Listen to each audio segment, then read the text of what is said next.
RJ, saan ka pupunta? Tanungin kita, may relasyon ba kayo ni Mang Carla? Wala bay. Ba't mo natanong yan? RJ, kaibigan mo ko, huwag mo i-deny.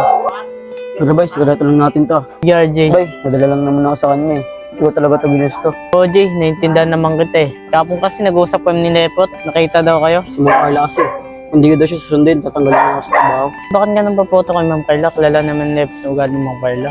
Pag gusto niya, gusto niya. May nangyari pa sa inyo ni Mang Carla? Oo bay, pero hindi ko naman ginusto to eh. Ako, mas malalo kayo, hindi ko pa ni Mang Carla. Bahala na bay. Sige bay, dito na ako. Sige tal, dito na rin ako. Sige bay.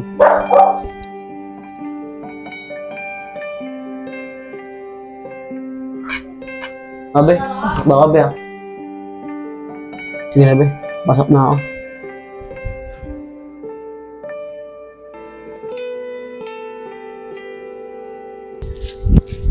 RJ, nagmamadali kaya ata. Oo bay, may lang kasi akong kausapin eh. Sino? Si Ma'am Carla? Magkikita kayo? Oo bay, tatapusin ko yun sa amin. Kaya itong sipin nito, mabalik ko na sa kanya. Ibig sabihin, binigyan ni Ma'am Carla yung cellphone? Oo bay, para may pangkonta ka bay. Pero di ko ito ginamit dahil ito yung pinagawain namin. Ito na sa damitan ko. Sana bay, kung makausap ko ni Caroline, may sasabihin na Ma'am Carla galing to. O Jay, o pala Jay, saan kayo magkikita ni Ma'am Carla? Doon pala siya dati, kung saan kami nakita ni Repot. Tsaka bay, magre-resign rin ako sa trabaho. O ba't magre-resign ka? Ang naman tangi paraan eh, para makahiwalay ako kay Ma'am Carla. Tama yan Jay, para hindi ka nakukulitin ni Ma'am Carla. Bay, anong bahala magsabi kay boss ha? Ba't ako nag-resign? Yan mo Jay, ako bahala kay boss. Sige bay, paano bay? Sit na ako. Baka nintay na ako ng Ma'am Carla dun. Sige tol, ingat ka. Ma'am, tigilan na kaya natin to. Nawa na ako kay Carlin eh. Ano, RJ? Sorry talaga ma'am, mahal ko asawa ko eh. Sorry ko na sa inyo to ma'am. Bakit RJ? May nagawa ba akong mali sa'yo? Ma'am, malagas itong ginagawa natin eh. May asawa ko eh.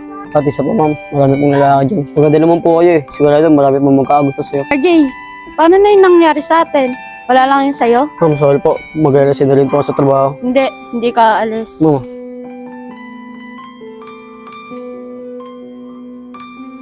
RJ, please naman no.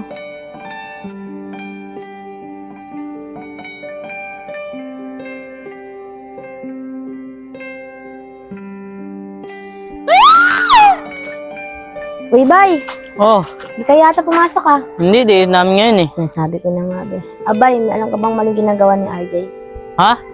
kung makausap ko ni Caroline, may sasabihin na Ma'am Carla galing to. Wala eh. Sige na bay, baka may alam ka kay RJ. May nakita siya sa kanyang city eh. Di ko kasi alam kung saan galing yun eh. Baka alam mo kung sino nagbigay sa kanya. Hindi ko alam Carlin eh. Sige na ba bay? Sige, salamat ah. Mali yata, hindi ko sinabing totoo. Ang ganda mo dito ah. Bagay na bagay talaga tayo. Abe, paano yan? Kung dalhin ako ni mama sa Hong Kong. Wala ko nang magagawa lab eh. Hindi mo ito mapipigilin eh. 2 linggo na lang ako dito. Kukunin na ako ni mama. Ano na tayo yun Dan? Siguro matagal tayo din magkikita niyan. Ano ka ba? Walang iwanan. Tara na nga, nagdadrama ka na naman.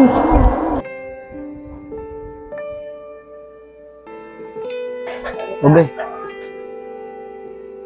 Saan ka galing? sa trabaho.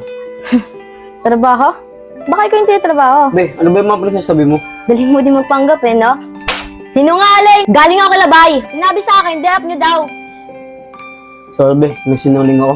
Pinuntan lang naman ako eh. Kita mo, di pa nga naghihilom ang ginawa mo sa akin kasalanan, tapos nagawa mo pa magsinungaling? Aminin mo nga sa akin, RJ. Niloloko mo ba ako? Hindi kita kayang lokohin. Hindi mo na talaga ako maintindihan. Medyo naman, RJ. O, kung hindi mo ako niloloko, kanina sila pinakita ko kagabi. Kay mama nga yun, ilang beses ko mong sasabihin sa'yo. Kulit mo. Hindi ako niniwala sa'yo, RJ. Hindi huwag ka maniwala. Sige, lumayas ka! At hindi mo pa kunin mga gamit mo.